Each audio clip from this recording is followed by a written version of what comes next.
Everyone, namaskar, namaste, vanakkam.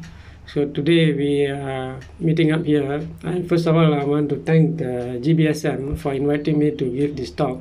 And beside that, I also thank Mr. Arun Kumar from Majlis Belia Hindu HIO, and of course all the participants here.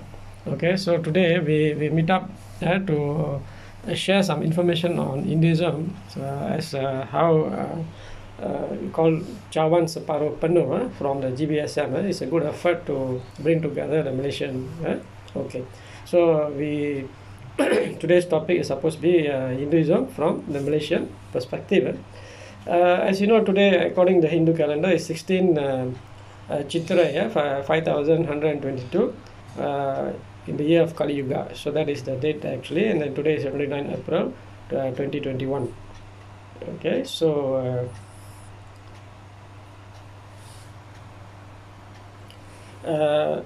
so this is actually organized together by Gerakan Belia Sikh Malaysia with Majlis Belia Hindu Malaysia, and of course Angkatan Belia Islam Malaysia, Habib, and it's a very good noble effort. Okay, thanks again.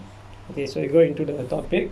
So first of all, we must know that what is the Hinduism. The name of Hinduism, all the time we got a lot of different views, and originally Hinduism we only call it as a dharma, because when in Bharat, in India, so there is existed only one religion, so they never name it, so they just simply call it as a dharma. Dharma simply we can identify it as a righteousness. So whatever you do which is right, that is supposed to be dharma. And only dharma existed in the earlier time, so that they don't really require an identity to be recognized. But when later, when different civilization appeared in India, so the clash of civilization so made it we need a name. So from there only, sometimes it is called as a Sanatana Dharma, sometimes called as a Hindu Dharma, or even we can all call it as a Arya Dharma. Okay, so the name of Sanatana Dharma means eternal truth. So eternal truth, Hinduism is considered as a eternal truth, which is no beginning, no end, which is it is there, it will be there, and it will be forever. So like an atom, which atom we cannot create or cannot destroy it, but we can change according to the situation. So that is how Sanatana Dharma. So Dharma, nobody created, nobody will be destroyed. That is what. And then the name of Hindu is also it's not a new for Hinduism. Sometimes some people will claim that the Hindu names only appeared last 200 years. So this is one of the it's a misconception on Hinduism. Actually, the name Hindu is already mentioned more than 1,000 years. More than 1,000 years. When Chinese went to India, so the name is Hindu. Hindu. Even today, Chinese refers as a Hindu, Hindu Dharma. Okay, Hindu. And then even Europeans, even the Romans, they also mention the name India and so on. And in Arabic, they call it as a Hind. So the name of a Hindu is not new, but it derived from the name Sindhu. So even the word Sindhu is mentioned in the Rig Veda, which is written about 1750 BC. So the name is not a new. So later it recognizes a Hindu, and finally become Hindu Dharma. Okay. Again, we also can say as Arya Dharma. Okay, Arya Dharma is actually, Arya is not referring to any race, okay, any race of people. It is actually a term referring to a person, a society which is noble, which is civilized, and who are led by the Brahman. That means people enlightened, and then they were guided by the Param Brahman himself, the God himself. That is the meaning of Arya. So we call it all these three names, so nothing wrong on that. And then we got further age. So we come to the age of Hinduism. Sometimes people also question the age. So age of Hinduism. Okay, back to the calendar today. Today is a 16th month of Chitra. and then year of a Plava, and the year of 5122 Kali Yuga. The Kali Yuga is the fourth Yuga after Satya Yuga, Treta, Dwapara, and now the fourth Yuga. Okay, and then this is called Kali Yuga. The fourth Yuga is called Chatur Yuga or Divya Yuga. So it is mentioned that there is a 71 Divya Yugas. So now we are in the 28th Divya Yuga of 71, and then so the 71 Divya Yuga creates one Manavantara. Okay, so in that case we got 14 Manavantaras, and currently we are in the 7th Manavantara according to the system, and then the 14 Manavantara is considered one Kalpa. One Kalpa is 1 day of Brahma, and there is millions of years of Brahma. So age of Hinduism we cannot really identify when exactly, but it is a complete cycle. There is no beginning, there is no ending. Keep on, it will be continue. Okay, so all this is mentioned in Surya Siddhanta, even in Jyotish Shastra, and the Hindus we got a Panchangam, the Hindu almanac calendar. So this is how so compared to other religions, they got given an age for like Christianity 2000 years, Buddhism, and then Islam they got their different times. So Hinduism we got no age actually. Okay, then next we go into part 1, and the part 1 of that today's talk is about the history of arrival of Hinduism in Malaysia. Okay, so this part we need to look properly. There is a two phase here, phase 1 and phase 2. Phase 1 is actually when the arrival of Hinduism in Malaysia. Okay, so during those time it is mentioned as Malaya Dwipa, Swarna Bhumi, Golden Kesones. Okay, so if you look back into history, they holding more than 2000 years of history.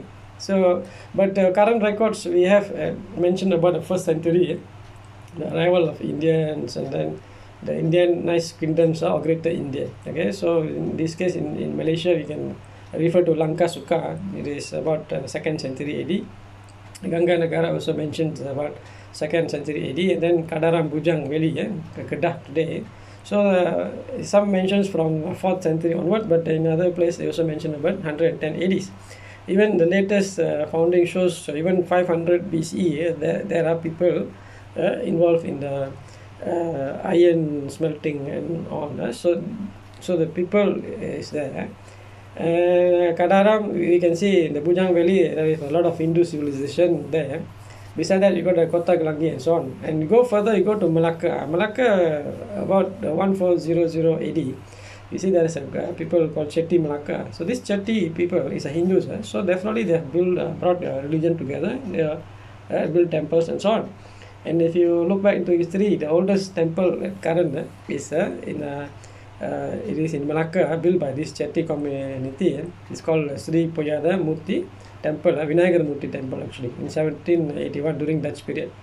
So in the beginning, people came as traders in naval operation, politics, intermingled the locals, and finally Hinduism after flourished many years and started slowly dwindle after Buddhism and later Islam. So this is the phase 1.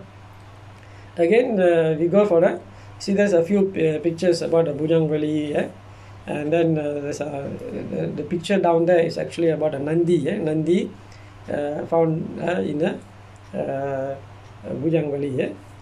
Then the part 2 and another phase 2. Phase 2 is the modern days today. Now the current population of Hindus.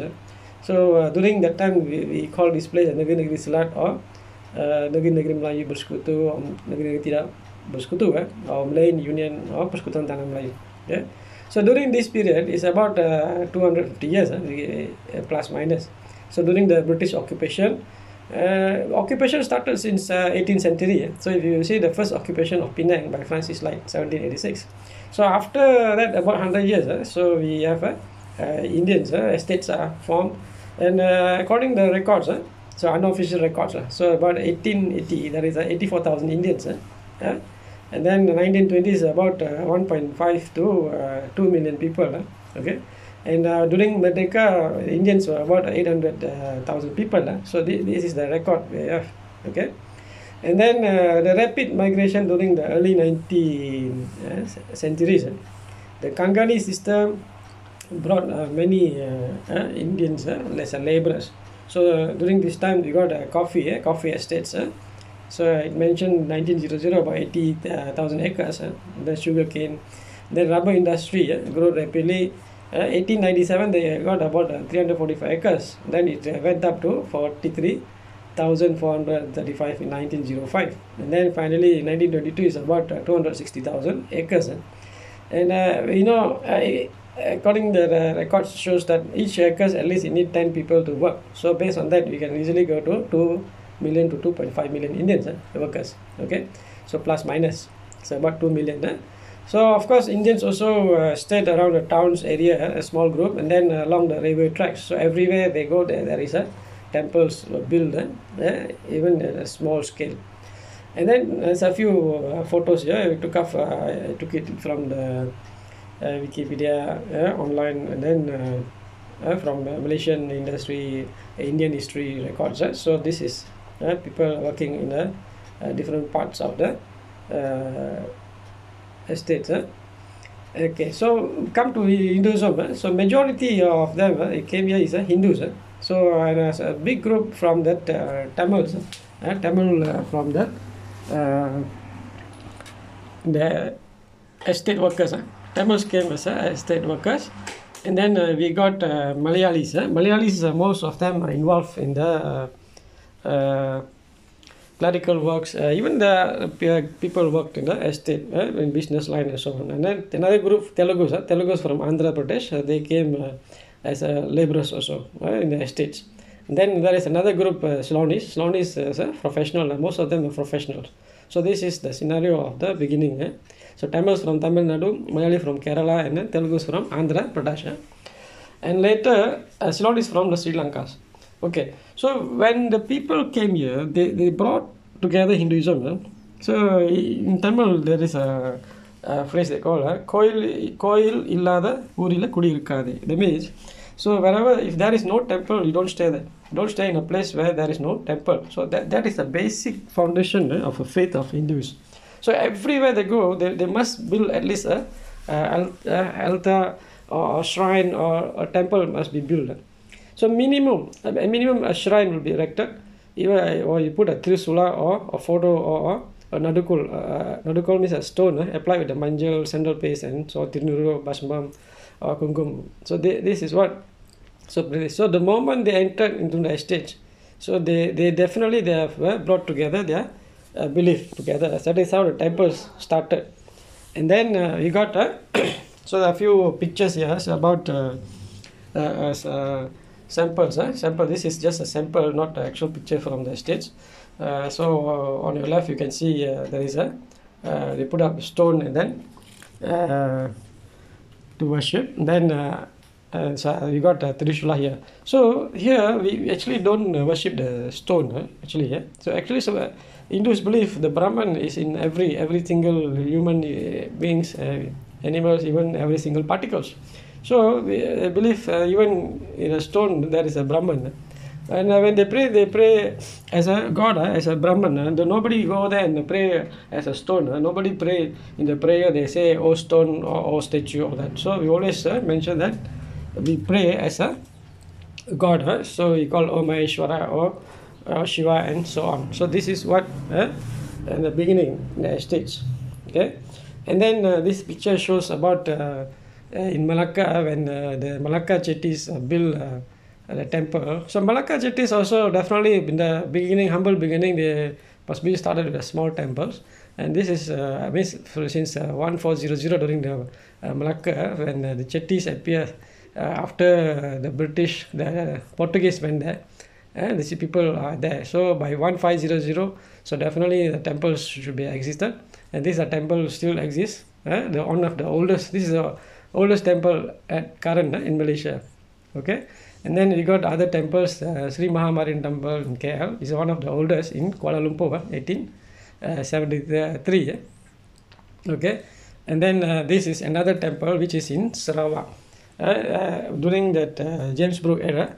So the Brooke Coffee Estate, 1867. So they have a temple, and even today the temple is there, but they rebuild the temple. So from the very beginning, the Hinduism is actually it's a comeback, second coming of the Hinduism to Malaysia. So I believe this is designated. No, actually nobody planned this. So it is all Almighty plan, or we all to have to come together from different civilization and meet together and stay together. So that is what my personal belief. Okay, another temple here, which is in Batu Gajah. So in Batu Gajah, this temple, you see, look at the picture, there is one European. So it's actually Kelly. So in this temple, they even put up the statue of the Kelly to remember him. So this temple is a very old temple. And then there is another temple there. So actually these temples actually supposed to be our heritage, our history heritage. So actually the government should keep this temple as a historical heritage for our younger generation. So this is a very foundation of Hindus also. Okay, and then go further in the part 2. So the part 2, we can see that what is Hinduism. So what is Hinduism? There is a beginning part. What is Hinduism? So this picture is very common. So if you look at this picture, an elephant. So elephant is held by 6 blind people. So in Hinduism, there is a very different type of worship and so on. So we cannot hold one side and describe, or we assume that is the Hinduism. So along the way we can see how what the difference of the different sect and different school of teaching and so on. So Hinduism as a whole, you have to see the whole picture, then only you understand properly. And then you see the other part is categories of Hindus. Okay, so we will continue this in second part. Okay, thank you.